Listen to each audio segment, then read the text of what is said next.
Madam Speaker, I rise in opposition to this resolution, not because I am taking sides and picking who the bad guys are and who the good guys are, but I'm looking at this more from the angle of being a United States citizen, an American, and I think resolutions like this really do us great harm.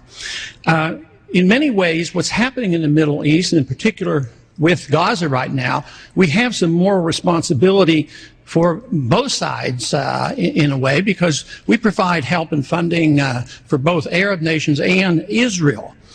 And so we definitely have a moral responsibility, and especially now today, the weapons being used to kill so many Palestinians are American weapons, and American funds essentially are being used for this.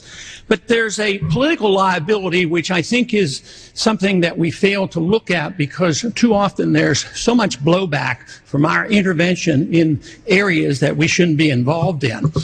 You know, Hamas, if you look at the history, you'll find out that Hamas was encouraged and really started by Israel, because they wanted Hamas to counteract Yasser Arafat. And you said, well, yeah, that was better then and served its purpose, but we didn't want Hamas to do this. So then we as Americans say, well, we have such a good system, we're going to impose this on the world. We're going to invade Iraq and teach people how to be Democrats. We want free elections. So we encourage the Palestinians to have a free election. They do, and they elect Hamas.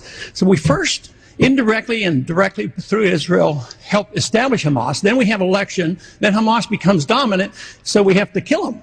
You know, it just doesn't make sense. During the 80s, you know, we were allied with Osama bin Laden, and we were contending with the Soviets. It was at that time our CAA thought it was good if we radicalized the Muslim world.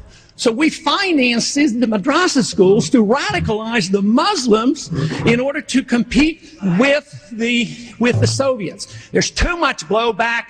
There's a lot of reasons why we should oppose this resolution. It is not in the interest of the United States. It's not in the interest of Israel either.